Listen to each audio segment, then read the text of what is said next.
নমস্কার বন্ধুরা, অজানার সন্ধানে ইউটিউব চ্যানেলে আপনাদের সবাইকে স্বাগতম। বন্ধুরা, একজন নারীকে দেবী মনে করা হয় এবং নারীর প্রতিটি অঙ্গ পবিত্র বলেও মনে করা হয়। আজ আমরা নারীর এমন একটি অঙ্গের কথা বলবো যেটি প্রতিদিন টিপলে এবং জিভ দিয়ে স্পর্শ করলে হঠাৎ করেই প্রচুর ধনসম্পদ উপার্জন শুরু হয়। নারীর কোন অঙ্গ টিপলে এবং জিভ দিয়ে স্পর্শ করলে মানুষ ধনী হয়, তা জানতে হলে ভিডিওটি শেষ পর্যন্ত দেখুন। আজকের ভিডিওতে আমরা আপনাকে বাবা ভোলেনাথ এবং মাতা পার্বতীর একটি কাহিনীর মাধ্যমে বলবো একজন নারীর কোন অঙ্গটি একজন পুরুষের প্রতিদিন টেপা এবং জিভ দিয়ে স্পর্শ করা উচিত। শুনতে খারাপ লাগলেও বন্ধুরা, ভিডিওটি মাঝপথে না ছেড়ে সম্পূর্ণ দেখুন, আপনার ভাগ্য বদলে যাবে। বন্ধুরা, এক সময় ভগবান শিব কৈলাস পর্বতে বিশ্রাম নিচ্ছিলেন। তখন মা পার্বতী তার কাছে এসে বলেন, প্রভু, আজ আমি আমার একটি প্রশ্নের উত্তর জানতে আপনার কাছে এসেছি, আপনার শরণাপন্ন হয়েছি। তখন বাবা ভোলেনাথ বলেন, হে দেবী, তোমার কি প্রশ্ন আছে বলো। তখন মা পার্বতী বলেন, হে ভগবান, আজ আমি আপনার কাছে জানতে চাই যে নারীর কোন অঙ্গ জিভ দিয়ে স্পর্শ করলে পুরুষের ঘরে অপার ধনসম্পদ আসে এবং মা লক্ষ্মী সর্বদাই সেখানে থাকেন। মা পার্বতীর কথা শুনে ভগবান ভোলেনাথ বললেন, হে দেবী, আজ আমি তোমাকে একটি গল্প বলবো, এর মাধ্যমে তুমি তোমার প্রশ্নের উত্তর পেয়ে যাবে। তারপর ভগবান ভোলেনাথ মাতা পার্বতীকে গল্পটি বলতে শুরু করলেন। ওং নমঃ শিবায়।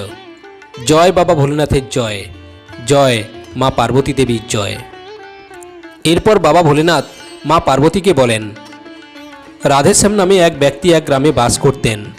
রাধেশ্যাম তার স্ত্রীর প্রতি খুব বিরক্ত ছিল, কারণ তার স্ত্রী তাকে সবসময় কটূক্তি করতেন। তার স্ত্রী তাকে জিজ্ঞাসা করত, তোমার কাছে কি আছে? বাড়িতে না আছে খাবার, না আছে টাকা পয়সা, আমি এই দারিদ্রতার মধ্যে থাকতে পারবো না। তো বন্ধুরা, প্রথমত বাড়িতে তো কোনো খাবার ছিল না, তার উপরে স্ত্রীর কটূক্তি, এইসব রাধেশ্যামকে খুব বিরক্ত করে তুলেছিল। সে বুঝতে পারছিল না তার কি করা উচিত। এরপর একদিন সে তার বাড়ি ছেড়ে চলে গেল। সে খুব নির্জন পথে হাঁটতে থাকে। নির্জন পথে যেতে যেতে হঠাৎই একজন সন্ন্যাসীকে তপস্যা করতে দেখতে পায় রাধেশ্যাম। সে গিয়ে বসল তার কাছে। যখন সন্ন্যাসী তার তপস্যা শেষ করেন, রাধেশ্যাম তার সামনে জোরে জোরে কাঁদতে লাগল। সন্ন্যাসী রাধেশ্যামকে বললেন, বৎস, তোমার সমস্যা কি? তুমি কাঁদছো কেন? তখন রাধেশ্যাম সন্ন্যাসী মহারাজকে বললেন, হে মহারাজ, আমার স্ত্রী আমাকে দিন রাত উপহাস করে।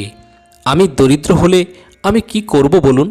যতই চেষ্টা করি না কেন কোনো টাকা রোজগার করতে পারছি না।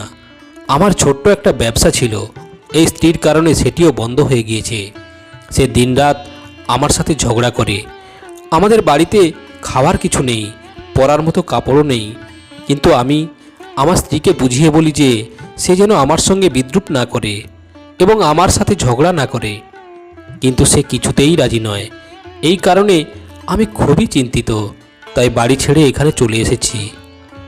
রাধেশ্যামের কথা শুনে সন্ন্যাসী বলেন, কেঁদো না বাছা, আমি তোমাকে একটা কাজ করতে বলছি যা তোমার ভাগ্য উজ্জ্বল করবে। তোমাকে শুধু তোমার স্ত্রীর সাথে এই কাজটি করতে হবে। তোমার স্ত্রীর একটি অঙ্গ টিপতে হবে এবং জিভ দিয়ে স্পর্শ করতে হবে। এটি করলে হঠাৎ করেই তুমি টাকা পেতে শুরু করবে। অল্প সময়ের মধ্যে তুমি ধনী হয়ে যাবে। যে পুরুষ নারীর এই অংশ টিপেন এবং জিভ দিয়ে স্পর্শ করেন, তার ঘরে অর্থের অভাব হয় না, তার বাড়িতে কোনো ঝগড়া মারামারি হয় না, সে যে ব্যবসাই করুক না কেন সব সময় অগ্রগতি হয়। তখন সন্ন্যাসী বললেন, এখন আমি তোমাকে একজন নারীর দেহের সেই অংশের কথা বলতে চলেছি, তুমি এখন মন দিয়ে শোনো। সন্ন্যাসী মহারাজের কথা শুনে রাধেশ্যাম তাকে বললেন, যত তাড়াতাড়ি সম্ভব আমাকে এই কথা বলুন। তো বন্ধুরা, তখন সন্ন্যাসী রাধেশ্যামকে একটি গল্প বলতে শুরু করেন। সন্ন্যাসী বলেন, একজন কৃষক এক গ্রামে বাস করতেন। তার অনেক ক্ষেত ছিল, যেগুলোতে সে দিনরাত কাজ করত। বাড়িতে কৃষকের স্ত্রী থাকতেন। সেই কৃষক এবং তার স্ত্রীর মধ্যে একে অপরের প্রতি ভালোবাসা ছিল অপার। তার বাড়িতে কোনো ধরনের ঝগড়া বা বিবাদ ছিল না। এই কারণে মহালক্ষ্মী সর্বদা তার গৃহে বসবাস করতেন। তার ক্ষেত জমিনে এত বেশি ফলন হচ্ছিল যে সে দিন দিন ধনী হয়ে উঠছিল। সেই কৃষক ও তার স্ত্রীর মধ্যে এত ভালোবাসা ছিল যে আশেপাশের লোকেরা তাদের দেখে হিংসা করত। কৃষক ও তার স্ত্রীর ভালোবাসার কথা গোটা গ্রামের মানুষ ক্রমশ জানতে পারলেন। ধীরে ধীরে এই খবর পৌঁছে যায় রাজ্যের রাজার কাছে। কৃষক ও তার স্ত্রীর বিষয়টি রাজার কাছে পৌঁছল। রাজাও তাদের ভালোবাসার অনেক প্রশংসা করেন। তিনি সকলকে বলেন যে আমাদের রাজ্যে এমন একজন কৃষক এবং তার স্ত্রী থাকেন যারা কখনো ঝগড়া মারামারি করেনি। এরপর এক সময় রাজা সারা রাজ্যে আওয়াজ তোলেন যে রাতে এই রাজ্যে সবাই ঘরে ঘিয়ের প্রদীপ জ্বালাবে। রাজা স্ত্রী জিজ্ঞাসা করলেন রাজাকে, কেন এমনটা করছেন আপনি? সবাই ঘরে কেন প্রদীপ জ্বালাবে? তখন রাজা তার স্ত্রীকে বলেন, প্রদীপ ভালোবাসার প্রতীক। যে ঘরে ঘিয়ের প্রদীপ জ্বলে সেখানে সর্বদা প্রেম থাকে। আমি চাই কৃষক ও তার স্ত্রীর মতো ভালোবাসা আমার পুরো রাজ্যে বসবাসকারী সমস্ত স্বামী স্ত্রীর মধ্যে থাকুক। তো বন্ধুরা, রাজার সৈন্যরা রাজ্যের সর্বত্র ঢাক পিটিয়ে জানিয়ে দেয় যে সবাইকে সারা রাত সবার ঘরে ঘিয়ের প্রদীপ জ্বালাতে হবে। বন্ধুরা, রাজার উপদেশ মেনে সমস্ত নগরবাসী তাদের ঘরে ঘিয়ের প্রদীপ জ্বালালো। কিন্তু মাঝরাত হতে সবার ঘরের প্রদীপ নিভে যায়, কিন্তু কৃষকের ঘরের প্রদীপ জ্বলতে থাকে। কৃষকের স্ত্রী সর্বদা প্রদীপ জ্বালাতেন, কিন্তু সে তার স্বামীর কথা শুনতে রাজি থাকতো না। সে সবসময় তার নিজের মতো করে কাজ করতেন। তার যা ইচ্ছে তিনি তাই করতেন। তবে এতে কৃষকের কোনো সমস্যা হতো না, কারণ কৃষক ছিলেন খুবই বুদ্ধিমান। কৃষক ভাবত, আমি আমার স্ত্রীকে বাধা দিলে বাড়িতে অহেতুক ঝগড়া মারামারি হবে। এই কারণে অনেক কিছুই উপেক্ষা করতেন কৃষক। রাজা তার প্রাসাদ ছেড়ে পুরো শহরের দৃশ্য দেখছিলেন। তখন তিনি দেখলেন সারা রাজ্যে কারোর ঘরে প্রদীপ জ্বলছে না, কিন্তু কৃষকের ঘরে একমাত্র প্রদীপ জ্বলছে। তারপর রাজা তার রানীর সাথে দেখা করলেন। তখন রাজা তার রানীকে বললেন, দেখো রানী, কৃষক ও তার স্ত্রীর ঘরে প্রদীপ জ্বলছে, কিন্তু পুরো রাজ্যে আর কোথাও প্রদীপ জ্বলছে না। এতেই বোঝা যায় কৃষক ও তার স্ত্রীর মধ্যে কতটা ভালোবাসা রয়েছে। তখন রাজার স্ত্রী রাজাকে বলে যে কৃষক ও তার স্ত্রীর মধ্যে যে ভালোবাসা আছে তা কৃষকের স্ত্রীর কারণে। তার স্ত্রীর কারণেই তার বাড়িতে এত ভালোবাসা। রাজা রানীর কথা শুনে বলেন, না, তোমার ভাবনা ভুল। কৃষকের ঘরে যে ভালোবাসা সেটা তার স্ত্রীর কারণে নয়, বরং কৃষকের কারণে। তখন রানী বলেন, আপনার চিন্তা ভুল।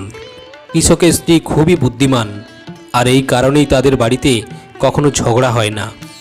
তখন রাজা বলেন, বরং কৃষক বুদ্ধিমান, এই কারণেই তাদের বাড়িতে এত ভালোবাসা, এত প্রেম। বন্ধুরা, এভাবে চলতে থাকলো বেশ কিছুক্ষণ। এই নিয়ে রাজা ও রানীর মধ্যে ঝগড়া শুরু হয়ে যায়। ঝগড়ার মধ্যে রানী রাজার দাড়ি উপড়ে নেন, আর রাজা রানীকে তুলে আছাড় মারেন। এরপর রাজা বলেন, আমাদের যুদ্ধ করার দরকার নেই, তার চেয়ে আমরা কৃষক ও তার স্ত্রীকে পরীক্ষা করে দেখি। রাজা রানী উভয়ই এ বিষয়ে একমত হন এবং উভয় পরীক্ষা করার জন্য প্রস্তুত হন। তারপর রাজা তার প্রাসাদে গিয়ে একজন সৈনিককে ডাকেন এবং বলেন, আপনি কৃষকের কাছে যান এবং আমি আপনাকে যে প্রশ্ন জিজ্ঞাসা করতে বলছি আপনি গিয়ে কৃষককে সেই প্রশ্ন জিজ্ঞাসা করুন। সেই সৈনিক রাজার কথা শুনে কৃষকের কাছে যায়। সেই সময় কৃষকের স্ত্রী মাঠে গিয়েছিলেন, কিন্তু কৃষকের মন ভালো ছিল না, এ কারণে তিনি মাঠে যাননি। সৈনিক পৌঁছে যায় কৃষকের বাড়িতে, আর সে কৃষককে বলে, আমি রাজদরবার থেকে এসেছি, রাজা সাহেব আমাকে পাঠিয়েছেন। সৈনিকের কথা শুনে কৃষক বলে, আমি আপনার কি সেবা করতে পারি বলুন। তখন সৈনিক বলে, আমি রাজার সৈনিক, রাজার খবর নিয়ে তোমার কাছে এসেছি। তখন কৃষক বলে, ঠিক আছে, রাজা আমার জন্য কি খবর পাঠিয়েছেন বলুন। তখন সৈনিক বলে, রাজা বলেছেন তুমি তোমার স্ত্রীকে ছেড়ে যদি চলে যাও, রাজা তোমাকে প্রচুর হীরা জহরত উপহার দেবেন আর তার সাথে তোমার জমির দ্বিগুণ জমি দেবেন। এছাড়াও প্রাসাদের অর্ধেকও দেওয়া হবে। কিন্তু কৃষকের দেওয়া উত্তর ছিল খুবই বোঝার মতো, শোনার মতো। কৃষক বলল, রাজা তার পুরো প্রাসাদ আমাকে দিয়ে দিলেও আমি আমার স্ত্রীকে ছেড়ে যেতে পারি না। যাও, তোমার রাজাকে বলো যে কৃষক এই কথা বলেছে। তারপর সৈনিক গিয়ে রাজাকে সব খুলে বলে। সেই সময় সেখানে রানীও উপস্থিত ছিলেন এবং সৈনিকের কথা শুনছিলেন। এই কথা শোনার পর রানী বলেন, আপনি কৃষককে পরীক্ষা করেছেন, কিন্তু কৃষকের স্ত্রীর পরীক্ষা এখনও করেননি। এভাবে আমরা জানতে পারি না যে কে বেশি বুদ্ধিমান। এরপর রানী বলেন, এখন আমি কৃষকের স্ত্রীকেও পরীক্ষা করতে চাই। দুজনের পরীক্ষা হলেই আমরা বুঝতে পারবো কে বেশি বুদ্ধিমান।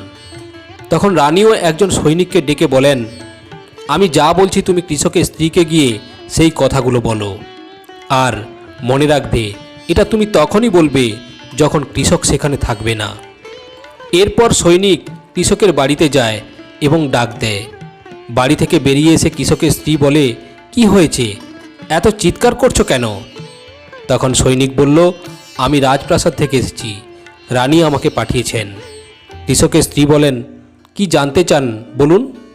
তখন সৈনিক বলে, রানী বলেছেন যে তুমি যদি তোমার স্বামীকে হত্যা করো তাহলে রানী তোমাকে অনেক হীরা জহরত দেবে আর তার সাথে তুমি রাজপ্রাসাদের অর্ধেকও পাবে।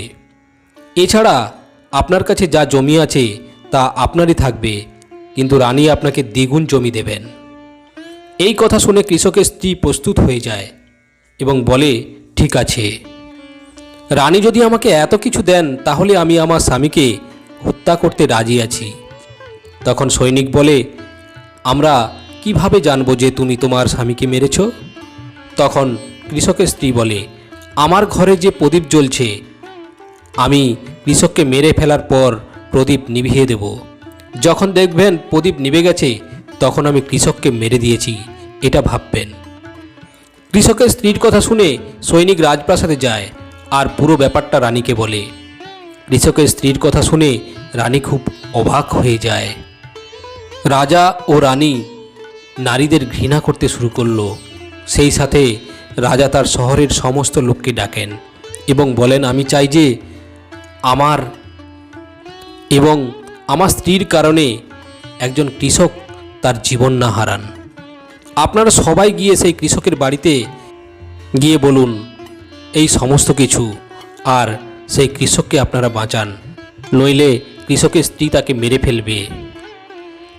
সৈন্যরা কৃষকের বাড়ি যেতে যেতে ভাবে যে কৃষকের স্ত্রী রাতে কৃষককে মেরে প্রদীপ নিভিয়ে দেবে, কিন্তু রাজার সৈন্যরা কৃষকের বাড়িতে পৌঁছানোর সাথে সাথে দেখতে পায় কৃষক মৃত অবস্থায় পড়ে আছে। সৈন্যরা কৃষকের স্ত্রীকে বলে যে আপনাকে রাতে কৃষককে মারার কথা বলা হয়েছিল, কিন্তু আপনি এখন কৃষককে মারলেন কেন? তখন কৃষকের স্ত্রী বলে, আমি এখনই কৃষককে মেরে দিয়েছি আর রাতে প্রদীপ নেভানোর জন্য অপেক্ষা করছি। সমস্ত সৈন্যরা তৎক্ষণাৎ কৃষকের বাড়ি থেকে পালিয়ে যায় আর রাজা রানীকে সব গিয়ে খুলে বলে। সব কথা শুনে রাজা রানী রাগে ক্ষিপ্ত হয়ে ওঠেন। এরপর রাজা ও রানী তাদের সৈন্যদেরকে কৃষকের স্ত্রীকে বন্দি করে আনতে বলেন। সৈন্যরা গিয়ে কৃষকের স্ত্রীকে বন্দি করে নিয়ে আসে। রাজা কৃষকের স্ত্রীকে জিজ্ঞাসা করেন, তুমি কেন এমনটা করলে? তুমি একজন নারী, তুমি লোভী নারী, তুমি টাকাকে ভালোবাসো, তুমি তোমার স্বামীকে ভালোবাসো না। তখন কৃষকের স্ত্রী উত্তর দিয়ে বলল, আমি আগে থেকেই কৃষককে মারতে চেয়েছিলাম, আমি শুধু একটি অজুহাত খুঁজছিলাম, কারণ কৃষকের অভ্যাস ছিল খুবই খারাপ, সে আমার সাথে খুব খারাপ ব্যবহার করত। রাজা জিজ্ঞাসা করলেন, কৃষক কি এমন খারাপ ব্যবহার করত? তখন কৃষকের স্ত্রী উত্তরে বলেন, সে সব সময় আঙুল দিয়ে আমার নাকের উপরের অংশ টিপতেন। এছাড়াও কৃষক আমার সাথে আরও একটা কাজ করত, সে প্রায়ই জিভ দিয়ে আমার কানের পেছনের অংশ স্পর্শ করত। তখন রাজা জিজ্ঞাসা করলেন, বলো, তোমরা যখন গরিব ছিলে তখন কি কৃষক তোমার সাথে এরকম কাজ করত? কৃষকের স্ত্রী বলে, না মহারাজ, তখন এইসব কাজ করতো না। তখন রাজা বলেন, আমি সব বুঝতে পেরেছি কৃষক কেন এমনটা করত। বন্ধুরা, এরপর সন্ন্যাসী রাধেশ্যামকে জিজ্ঞাসা করলেন, তুমি কি কিছু বুঝতে পেরেছ? নারীর কোন অঙ্গ টিপলে এবং জিভ দিয়ে স্পর্শ করলে হঠাৎ করে টাকা পাওয়া যায়? তখন রাধেশ্যাম বললেন, সন্ন্যাসী মহারাজ, আমি কিছুই বুঝে উঠতে পারছি না। তখন সন্ন্যাসী বললেন, তুমি যদি এখনও না বুঝে থাকো তাহলে শোনো। কৃষক তার স্ত্রীর সাথে প্রথম যে কাজটি করত তা হলো তার আঙুল দিয়ে তার স্ত্রীর নাকের উপরের অংশটি টিপতেন। যে ব্যক্তির বাড়িতে অর্থের অভাব রয়েছে তাকে অবশ্যই আঙুল দিয়ে তার স্ত্রীর নাকের উপরের অংশ টিপতে হবে। বন্ধুরা, নারীর নাকের উপরের অংশকে খুবই শুভ বলে মনে করা হয়। যে এই কাজটি করে সে সবসময় ধনী হয়ে থাকে। দ্বিতীয় কাজটি হলো যে পুরুষ তার জিভ দিয়ে নারীর কানের পেছনের অংশ স্পর্শ করে তার ভাগ্যের দরজা খুলে যায়, সে হঠাৎ করে টাকা পায়। আর এটি ঘটে কারণ দেবী লক্ষ্মী মহিলাদের কানের ঠিক পেছনে থাকেন। এটি করলে দেবী লক্ষ্মী আপনার উপর প্রসন্ন হন এবং আপনাকে প্রচুর সম্পদ দেন। আর একটা কথা নিশ্চয়ই শুনে থাকবেন, নারীকে মা লক্ষ্মীর রূপ বলে মনে করা হয়। এই কারণেই পৃথিবীর প্রতিটি মানুষ যদি এই পবিত্র কাজটি করে তাহলে তার ঘরে টাকার অভাব থাকবে না। বন্ধুরা, এই কৃষক তার স্ত্রীর সাথেও ঠিক এমনটাই করছিলেন। কিন্তু বন্ধুরা, কৃষক এই কাজটি তার স্ত্রীকে না জানিয়ে করছিলেন, তাই তার স্ত্রী এই ব্যাপারটিকে না বুঝে খুবই বিরক্ত প্রকাশ করত। আর তার ফল এই মর্মান্তিক ফলে পরিণত হয়েছিল। বন্ধুরা, যখনই আপনি এই কাজটি করবেন আপনার স্ত্রীকে পুরো ব্যাপারটা বলা উচিত, তাতে আপনার স্ত্রীও অবগত থাকবেন। অন্যথায় আপনার জীবনেও এরকম বিপর্যয় ঘটতে পারে। এরপর সন্ন্যাসী রাধেশ্যামকে বলেন, বৎস, এখন কি কিছু তুমি বুঝতে পেরেছ? তখন রাধেশ্যাম বলেন, হ্যাঁ সন্ন্যাসী মহারাজ, এখন আমি সব বুঝতে পারছি। এরপর ভগবান ভোলেনাথ মাতা পার্বতীকে বললেন, হে দেবী, তুমি কি তোমার প্রশ্নের উত্তর পেয়েছ? তখন মাতা পার্বতী বললেন, হ্যাঁ প্রভু, আপনাকে অনেক ধন্যবাদ। আজ আপনি সমগ্র মানবজাতির কল্যাণের জন্য একটি খুব ভালো বার্তা দিয়েছেন। তো বন্ধুরা, কেমন লাগলো আজকের এই গল্পটি? অবশ্যই আপনারা কমেন্টস করে জানাবেন। আর যদি ভালো লেগে থাকে তাহলে ভিডিওটিতে একটি লাইক দিয়ে দেবেন। বন্ধুরা, আজ এই পর্যন্ত, আবারও আসবো পরের ভিডিও নিয়ে। ততক্ষণ ভালো থাকবেন, সুস্থ থাকবেন। নমস্কার।